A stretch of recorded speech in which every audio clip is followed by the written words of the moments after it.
Bonjour très chers internautes. Nous allons vous proposer aujourd'hui le premier épisode de, je l'espère, d'une grande série d'entretiens que nous allons faire avec quelqu'un qui tourne autour du club, qui va nous raconter un petit peu sa vie, comment ça s'est passé pour elle. Aujourd'hui, l'invité exceptionnel pour commencer justement donc tous ces entretiens, c'est Laïsa Lerus. Bonjour Laïsa. Bonjour. Nous sommes ici sur le site de Taonaba, aux Abîmes. Donc, c'est un superbe site. Euh, Ce site a été choisi tout simplement parce que je connais un petit peu la femme que tu es et je me voyais mal faire cet entretien autour de blocs de béton. Je pense que la nature te ressemble beaucoup plus. Qu'en penses-tu? Est-ce que tu connaissais le site? Qu'en penses-tu? Est-ce que tu penses que le lieu choisi est un lieu qui, qui, euh, qui te convient? C'est un lieu qui me convient, c'est un lieu qui me ressemble. Ce qui est étonnant parce que c'est pas forcément quelque chose que je partage avec le milieu du handball. C'est un autre aspect de ma vie. Donc, comme quoi, hein, ça transpire quand même quand je suis sur les terrains que j'ai un attachement à la nature, tout particulièrement à la nature guadeloupéenne. Très bien. En tout cas, ça me fait plaisir que ce lieu te plaise. Moi, ce que je te propose, c'est qu'on fasse le tour, et on va le découvrir ensemble. Ok. Je vais te poser quelques petites questions. Tu nous as fait la gentillesse et l'honneur d'être présente. Donc, allons-y. Ok.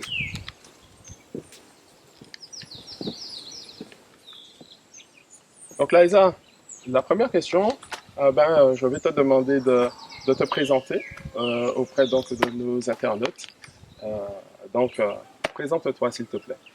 Je m'appelle Laïsa Lerus, j'ai 47 ans bientôt.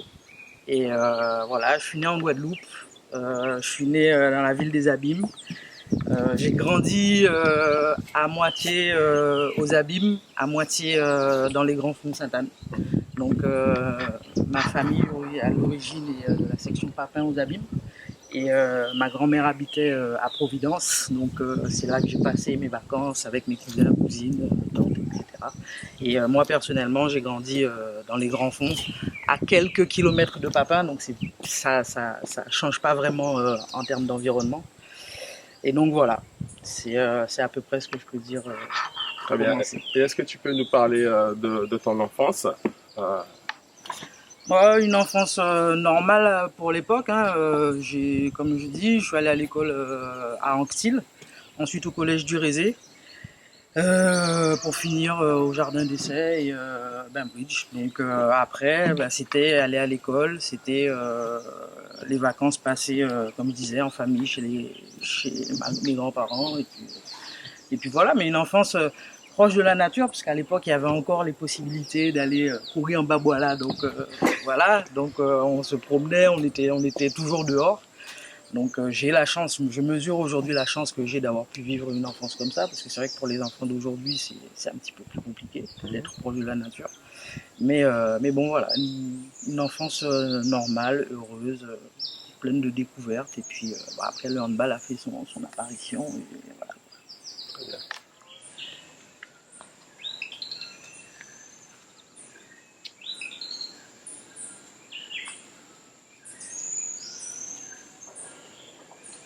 Laïsa, peux-tu me dire ce qui t'a amené à pratiquer le handball et as-tu pratiqué justement un autre sport que le hand? Alors, je vais commencer par la deuxième question. Avant de faire du hand, je faisais de la danse. Donc D'accord. voilà, c'est ce qui n'a rien à voir. Je me suis essayé un petit moment à la gymnastique, mais c'était pas trop mon truc. Pour la petite histoire, surtout parce qu'il y avait programme garçon et programme fille. Et moi, j'étais plus intéressé pour faire des sauts de main, des rondades, tout ça. Et on m'a dit non, donc j'ai dit bon, bah, je laisse tomber. Et en fait, je suis arrivé complètement par hasard par l'école. Hein. On a fait un cycle handball en 6e quand je suis arrivé au collège. Et je pense qu'il y a eu la discipline m'a vraiment plu, mais il y a aussi le fait qu'on était une bande de copines, Odile, Gladys, Nadège, Christelle, avec qui on a découvert ensemble cette pratique-là. Et en fait, on a toutes adhéré. Et derrière, on a commencé comme ça en UNSS au collège du Rézé. Et ensuite, on a rencontré en 5e Monsieur Tony Laguerre, qui était lui-même un passionné de handball et qui a su nous transmettre ça, en même temps qu'avec la bande de copains qui étaient là aussi, les Fabrice Doutrin, les Tanguy, voilà. Tous ces gens-là, j'en oublie, hein, mais il y avait vraiment un concours de circonstances, d'énergie, de coïncidences qui ont fait que on était une bande et on aimait le handball et on jouait au handball et voilà. Donc ça a pris racine au collège du Rézé avec ce groupe-là. Et puis voilà, après il y a eu le premier contact avec le GUC qui s'est fait quand on est rentré au lycée, où là les choses ont commencé à être un petit peu plus sérieuses. C'est là aussi que j'ai, à ce groupe de copines qu'on était, s'est rajouté des filles qui étaient adversaires en UNSS, dont Laurence Gustave, qui est ma très bonne amie jusqu'à aujourd'hui. Et donc voilà, c'est comme ça que petit à petit, le handball a commencé à faire son bout de chemin dans ma vie. Moi, j'ai commencé à faire mon bout de chemin dans le handball. Et jusqu'à arriver en terminale, où là, j'ai décidé de partir pour voir ce qu'il y avait là-dedans. Très bien.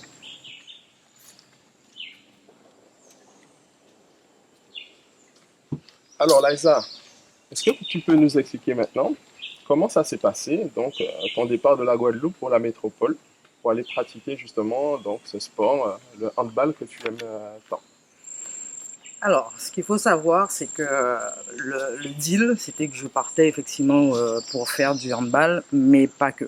Moi, j'ai la chance d'avoir une famille autour de moi qui est mon point d'ancrage, notamment ma mère, qui avait la tête sur les épaules et qui a bien vu que j'étais passionné de handball, mais elle savait aussi que c'était un domaine qui était assez aléatoire. Donc, il y a eu ce deal où je partais pour faire des études. Et il y a eu l'intervention d'Eddie Couriol qui m'a mis en contact avec le club de Gagny, qui à l'époque faisait partie du haut de tableau du championnat de France première division. Donc j'ai atterri en équipe junior là-bas. Donc je me suis retrouvé avec des filles de mon âge. Ça a duré 3-4 mois. Tu avais quel âge à peu près? J'avais 18 ans. 18 Je ans. suis parti après le bac. Et en fait, toute la suite de ma carrière n'a été qu'une succession de concours de circonstances, de coïncidences. Et le premier concours de circonstances, c'est que le club de Gagny à l'époque, ça je ne le savais pas, mais était financièrement un peu en difficulté. Et il y a une des joueuses cadres de l'équipe, une internationale yougoslave, le pivot Svetlana Antic, qui est tombée enceinte. Et donc le club a choisi de recruter en interne plutôt que d'aller chercher un joker médical. Et donc c'est comme ça que j'ai commencé en équipe première à Gagny. Donc je suis arrivé. Et tu avais quel âge? 18 ans et 6 mois. 18 ans et 6 mois. Voilà. Très Donc, bien. alors, il y a deux choses. C'est que la première des choses, c'est que quand je suis arrivé là-bas, je me suis retrouvé avec des joueuses qui avaient un petit peu plus de handball que moi, parce que c'est là où je me suis rendu compte que le handball que je pratiquais, c'était un handball, je vais pas dire instinctif, parce que ça fait un peu, ça peut être péjoratif, mais derrière, j'ai vu des joueuses qui étaient un petit peu plus dans la maîtrise de ce qu'elles faisaient. Donc pendant ces 6 mois, j'ai travaillé dans ce sens-là avec l'entraîneur de l'époque. Je me rappelle plus le nom, désolé. Et quand je suis arrivé en équipe senior, pour bien vous montrer la différence de niveau, mon premier match, je suis rentré, j'ai fait une action sur Pascal Roca, qui à l'époque était la gauchère de l'équipe de France. J'ai pris 2 minutes. Je suis ressorti, l'entraîneur me fait rentrer à nouveau après les 2 minutes. Je me tords la cheville. C'est juste pour que les gens mesurent, c'était une sorte de saut quantique, quoi, un saut de niveau. Où, voilà. Et à la suite de ce match-là, en fait, pour moi, ça a mis les choses à plat. Je me suis dit, bon, là, tu as le choix, c'est soit tu continues à faire ce que tu as toujours fait, on verra bien, mais tu sais déjà que ce ne sera pas suffisant. Soit tu te mets dans la posture où tu as tout à faire, à apprendre. Et donc, je me suis mise au boulot. Autre concours de circonstances, cette année-là, c'est aussi l'année où le club a vraiment eu des problèmes financiers. Donc, les stars de l'équipe, certaines stars de l'équipe sont parties dans d'autres clubs. Celles qui étaient plus en fin de carrière ont décidé de rester pour encadrer un petit peu la transition. Mais malheureusement, au mois de mai, le club a déposé le bilan parce que financièrement, c'était plus possible. Sachant que cette année-là, on a perdu tous nos matchs. Parce que la moyenne d'âge de l'équipe, c'était 19 ans, sachant qu'il y avait des filles de 17 ans et des filles de 30 ans. Donc, c'était vraiment un chamboulement, mais j'ai eu la chance cette année-là, justement, d'avoir un entraîneur qui est Alain Château, et qui, en tout cas c'est ce qu'on nous a dit à l'époque, était le seul qui avait accepté d'entraîner l'équipe, puisque il y avait plus de stars, il y avait plus de... Et en fait il a fait un énorme boulot de travail individuel, parce qu'on était une bande de jeunes et qu'on avait besoin de continuer à progresser. Et donc voilà, voilà l'aventure Gagny qui se termine, je crois, en 96.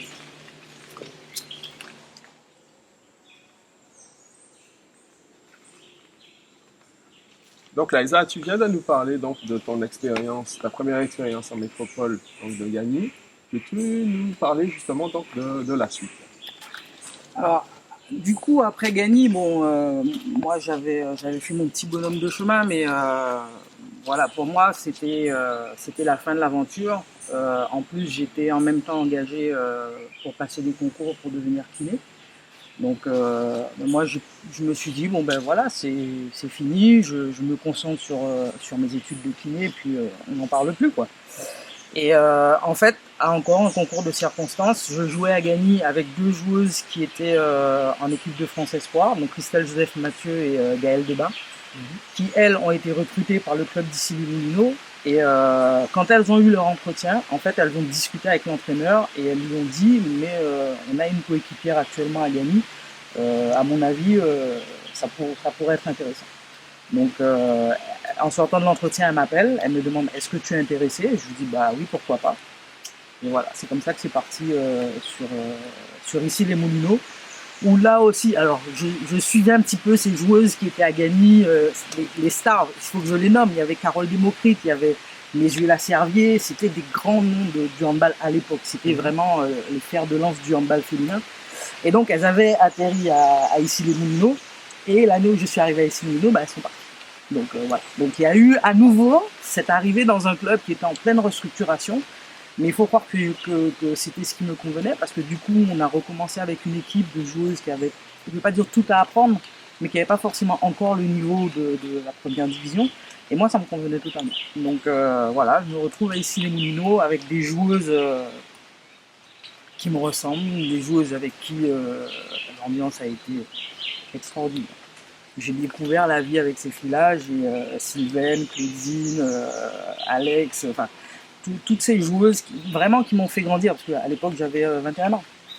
Donc et handballistiquement parlant, j'ai eu deux entraîneurs, donc Jean-Philippe Thomas et Nathalie Mézaniec, qui pareil ont continué à me faire progresser, à devenir une joueuse de handball, pas juste quelqu'un qui joue au handball, quoi. Et pour vraiment montrer ce qu'a été mon passage à ici les Moulineaux, le jour où j'ai décidé de partir, de faire ma mutation pour le club de Nîmes, j'ai un entretien avec mes deux entraîneurs, donc Nathalie Mézaniec et Jean-Philippe Thomas. Et bon, ils me disent que comme le club d'ici les Moulineaux descend en D2. Alors entre-temps, petite parenthèse, c'est quand même le club qui m'a permis d'accéder à ma première sélection nationale.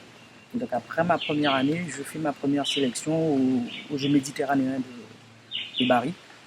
Et donc voilà, c'est pour montrer vraiment le cap que j'ai franchi, l'étape que j'ai franchie dans ce club.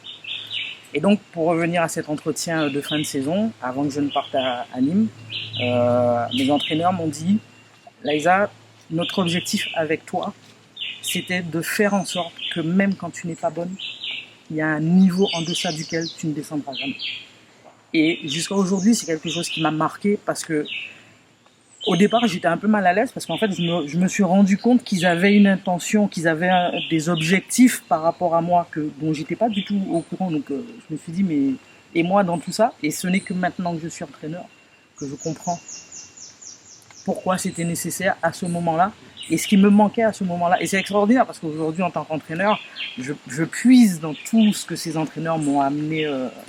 Et donc voilà, donc, ils ont réussi à me faire franchir ce cap, effectivement, où même quand j'étais pas forcément bonne, il y avait un minimum syndical, comme on dit, que j'étais capable de fournir sur un terrain. Donc l'étape ici les Moulineaux, ça a vraiment été ça. Ah bon, merci.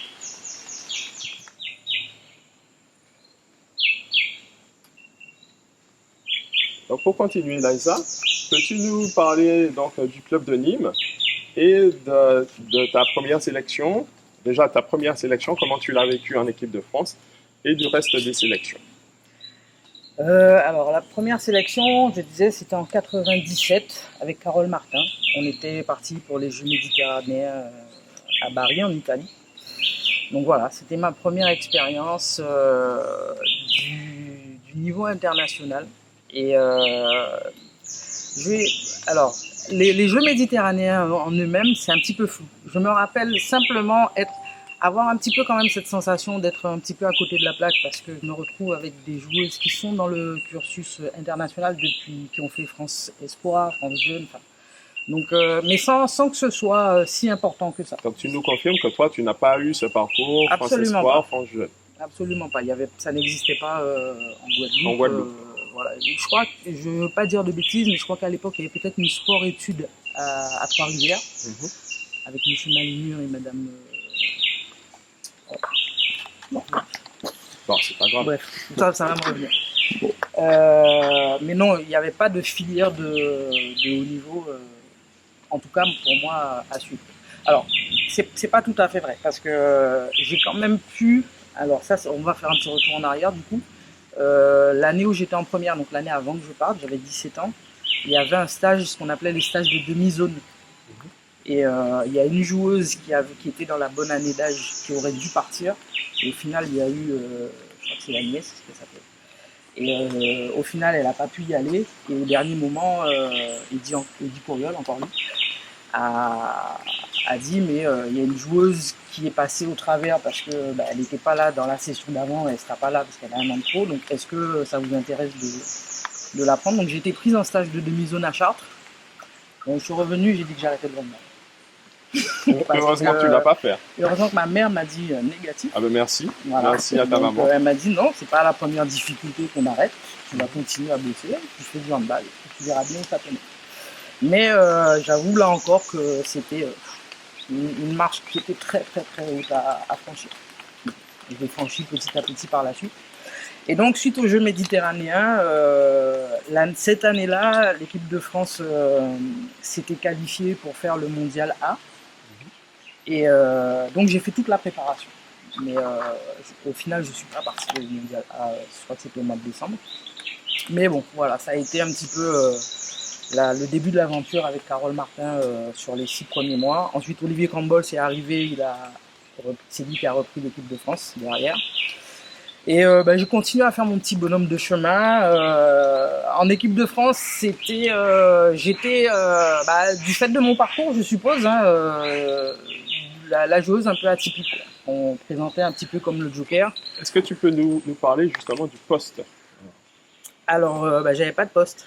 En fait, c'est pour ça que j'étais atypique, c'est que j'étais capable de jouer à l'aile, j'étais capable de jouer pivot, j'étais capable de jouer demi-centre, arrière, mais de façon ponctuelle, c'est-à-dire sans être aussi performante que celles qui avaient des postes attitrés.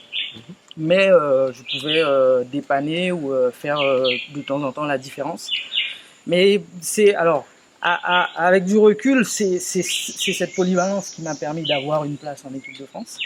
Mais avec le recul, c'était une situation qui était un petit peu compliquée à vivre. Je me rends compte aujourd'hui pour moi, mais aussi pour les coéquipières et pour l'entraîneur. Parce que du coup, je suis un peu un joker, mais je suis pas vraiment de forme, quoi.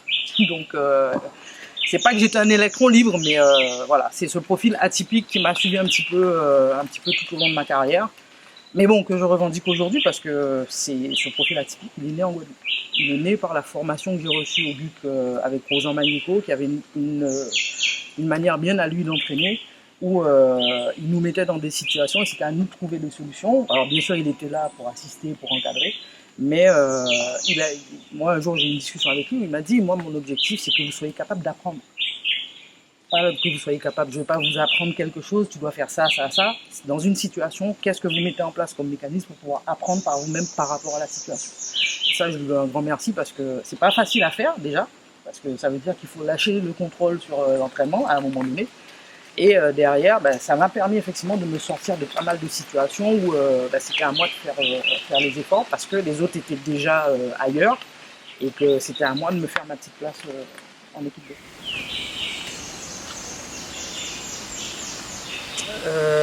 Donc après ce passage équipe de France, donc il y a quand même eu deux grands moments pour moi, hein. La finale des championnats du monde en Norvège. On arrive en finale et j'ai la chance, je joue la finale, donc ça a été quelque chose d'assez émotionnellement assez fort. Et j'ai la chance aussi d'être sélectionné pour participer aux Jeux Olympiques de Sydney en 2000. Donc voilà. Après ça, il y a eu encore une fois un concours de circonstances, des éléments qui sont réunis, qui ont fait que ça devenait compliqué pour moi de maintenir, comment dire, c'est comme si par rapport justement à mon parcours qui n'était pas conventionnel, qui n'était pas passé par les équipes de France Jeunes, mon corps et ma motivation, hein, même mentalement, hein, ça a commencé à me coûter de jouer à ce niveau-là en fait. Donc bon, après ça c'est des choses que je suis moi capable d'analyser aujourd'hui, hein. Là c'est juste que je ne pouvais plus, ce que je fournissais c'était plus suffisant pour l'équipe de France, donc voilà, l'aventure s'est terminée. Et donc après les Jeux Olympiques de Sydney, je signe à Nîmes. Et là encore, humainement une super aventure. Des coéquipières en or, un club. Ton entraîneur de l'époque à Nîmes, c'était qui? Mon entraîneur, c'était Alain Porte, qui a ensuite pris l'équipe de France féminine pendant un petit temps. Donc voilà, et voilà, je découvre un autre handball, vraiment, un autre handball parce que très joueur. Je suis très porté sur les jeux. Visiblement, tu as apprécié. Oui, parce que y avait les joueuses pour ça. Voilà. Tu peux nous citer quelques joueuses avec lesquelles tu t'es vraiment bien entendu? Quasiment tout le monde. Après, alors j'étais en équipe de France à l'époque avec Rebecca Oberlé et Nathalie Macra. Il y avait Elisabetta Rossou dans les cages. Après, il y avait Corinna, Véro, Chris. Voilà. Des gens qui, mais encore une fois, je ne sais pas si ça transpire dans mes propos, mais je garde des bons souvenirs parce que émotionnellement et humainement, c'était.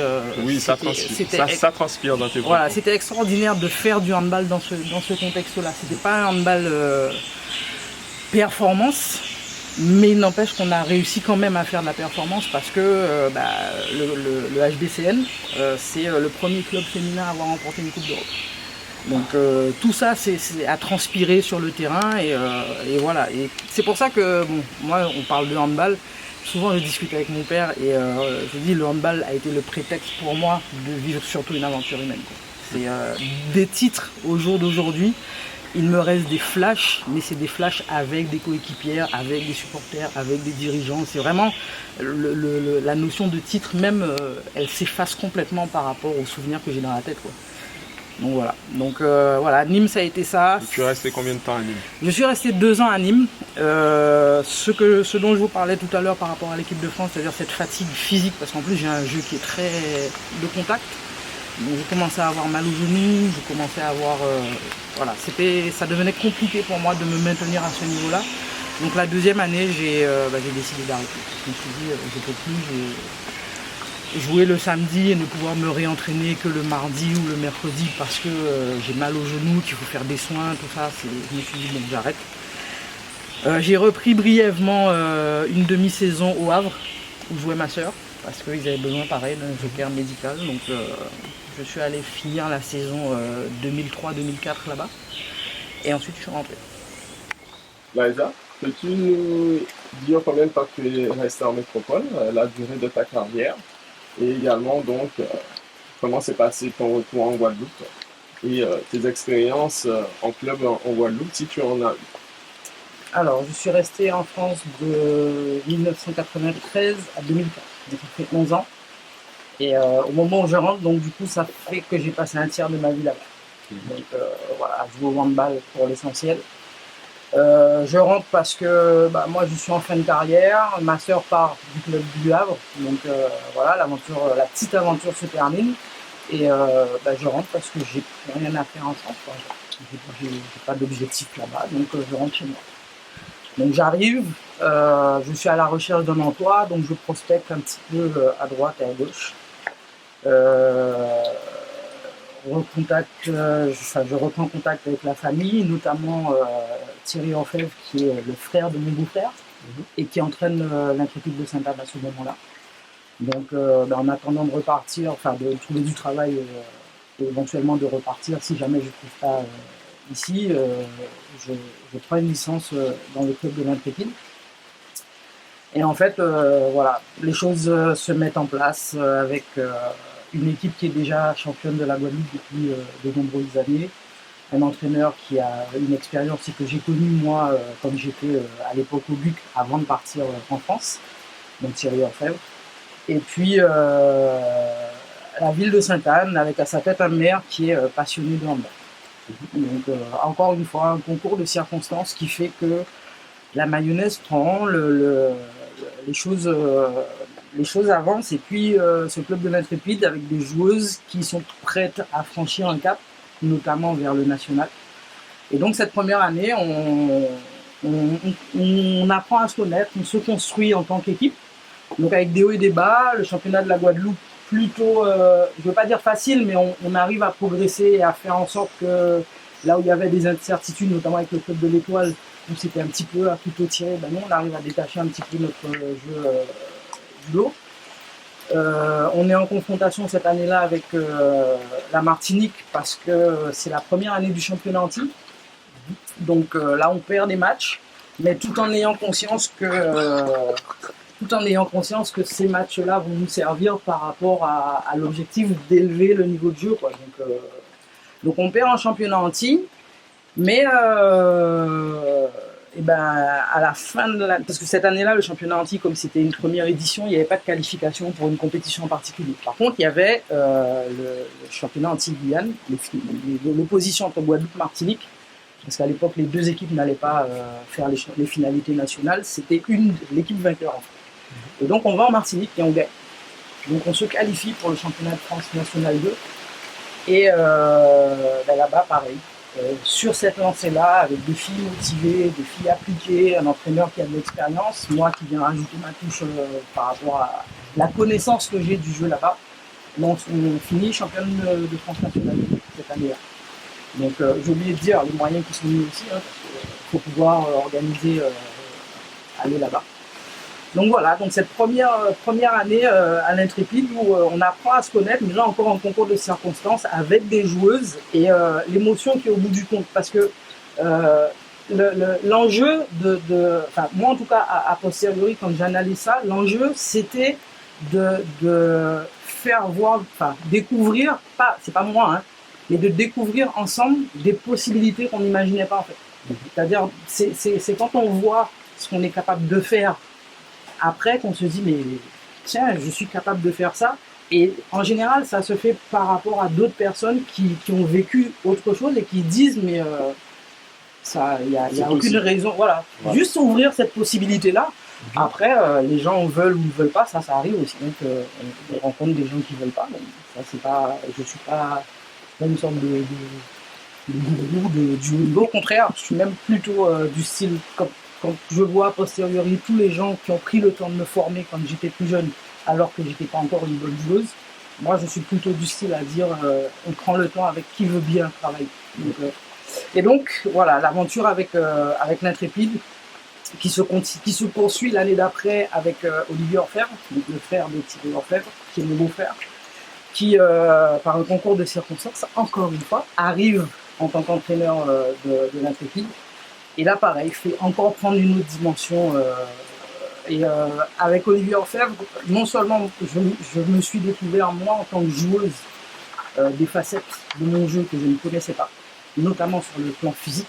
C'est quelqu'un qui met des choses, qui vous met dans un état de maîtrise physique tel que vous pouvez faire ce que vous voulez sur le terrain. Et ça, c'est extraordinaire. Moi, j'avais jamais vu ça. Donc il nous fait atteindre un niveau de jeu et un niveau d'exigence qui sont pour moi aujourd'hui en tant qu'entraîneur, je ne vais pas dire une référence par rapport au fait qu'il est possible de faire de la performance en étant amateur. Mon but c'est pas de faire des joueurs, de tous les joueurs, des professionnels, mais même en étant amateur, on peut faire de la performance, on peut faire de jolies choses, on peut faire des choses vite, on peut faire des choses fort, bien. Et prendre plaisir à ça. C'est surtout ça, la notion de satisfaction d'avoir travaillé, et comme je disais tout à l'heure, atteint un niveau qu'on n'aurait jamais pensé pouvoir atteindre. Mais juste parce qu'on ne faisait pas forcément les efforts qu'il fallait. Donc voilà. Donc ma dernière expérience en tant que joueuse, c'était à l'Intrépide de Sainte-Anne.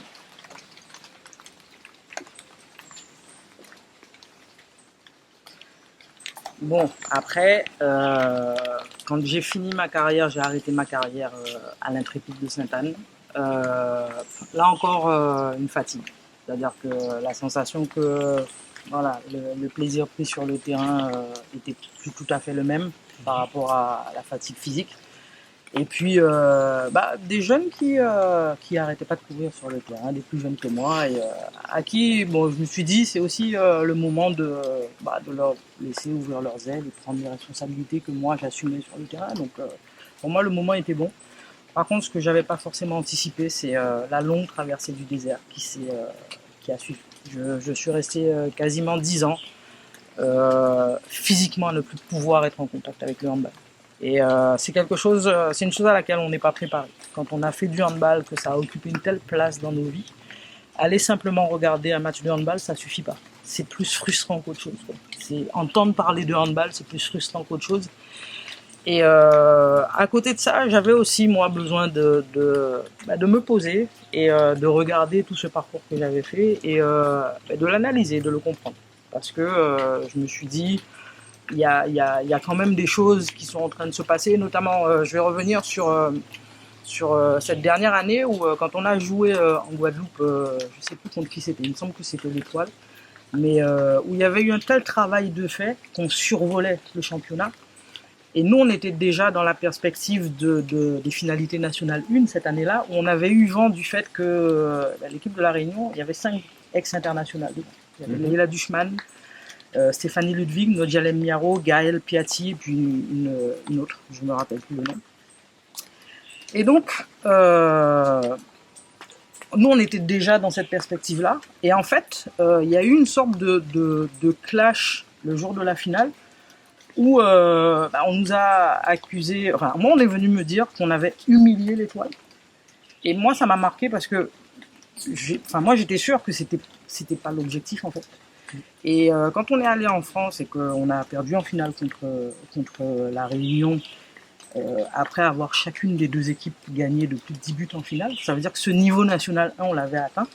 J'ai pas pu m'empêcher de me dire oui mais à quel prix? Si c'est pour que de l'autre côté en local on soit dans cette perception que c'est de l'humiliation, donc moi ça m'a interpellé. Je me suis dit il y a peut-être quelque chose qui a été fait que je ne savais pas, j'avais pas mesuré l'impact, mais sur lequel il fallait que je réfléchisse quand même parce que voilà, c'est pas tout de dire mais ça c'est possible. Si cette possibilité là elle n'est pas donnée à tout le monde, il y a un problème. Et donc voilà, j'ai passé 10 ans à avoir un regard parfois critique, parfois de rejet par rapport au handball en général. Le handball international, c'est pareil, je ne pouvais pas regarder un match.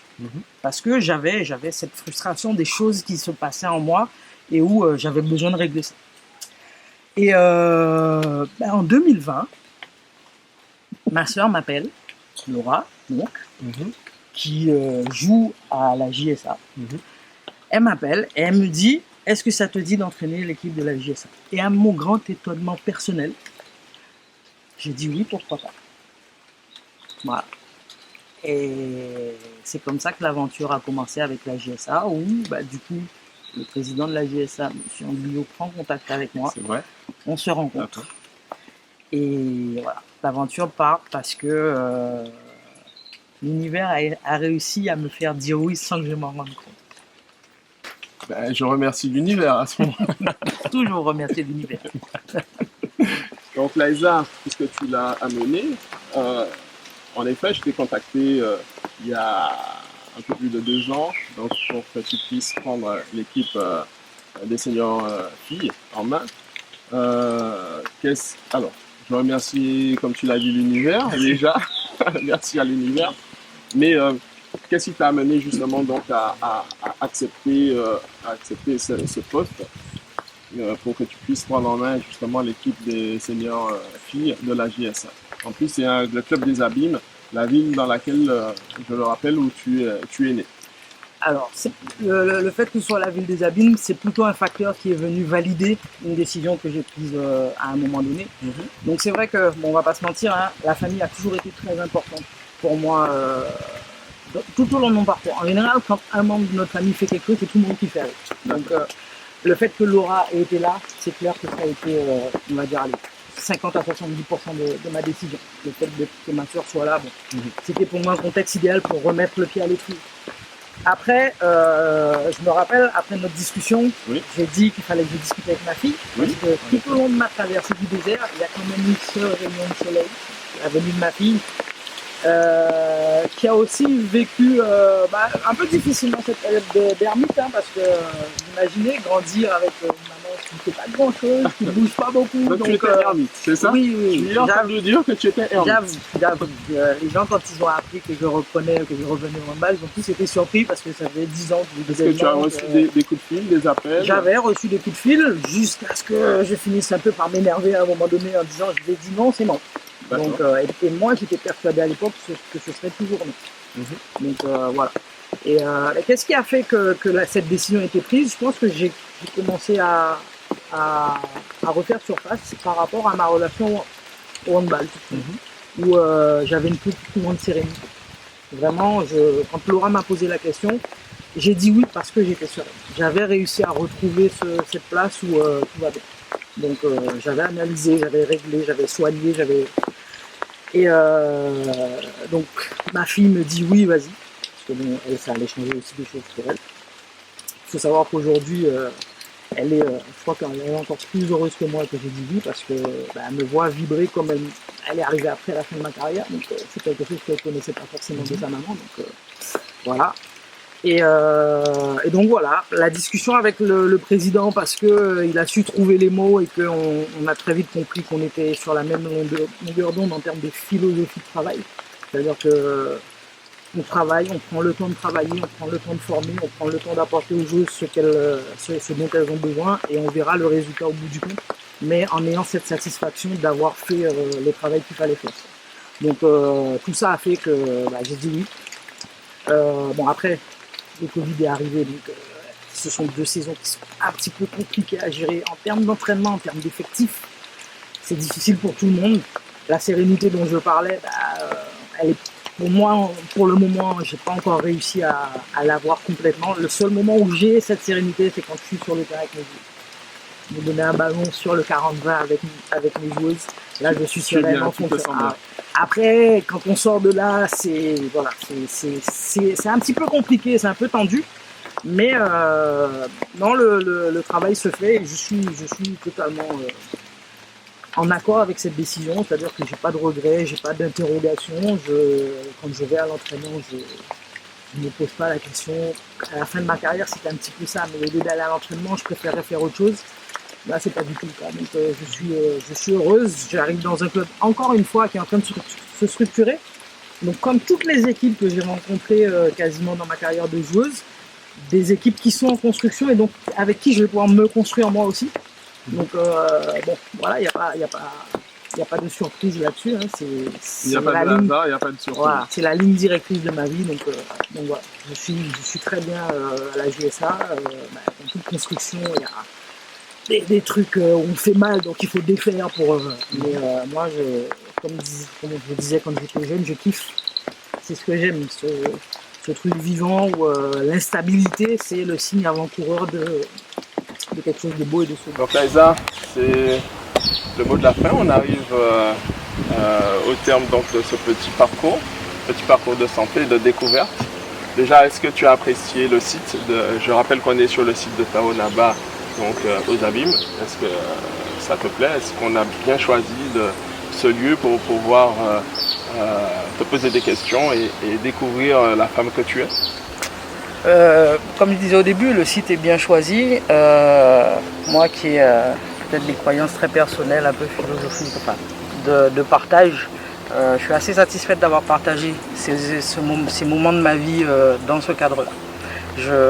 C'est un petit peu comme si je semais quelque chose. Donc voilà, je suis très contente d'avoir pu parler de tout ça parce que c'est pas un exercice que j'ai l'habitude de faire. Je pense même que j'ai dit des choses que beaucoup de gens qui me connaissent ou qui disent me connaître ne savaient pas. Donc il y a toujours la première impression, la première image, il y a un voile et derrière il y a d'autres réalités. Donc voilà, moi je suis contente d'avoir accepté parce que c'est pas forcément un exercice que j'affectionne particulièrement. Mais voilà, je me dis que si l'occasion s'est présentée, c'est qu'il y avait ça à partager. Et puis merci à vous d'avoir su percevoir qui je suis et de m'avoir amené ici, vraiment.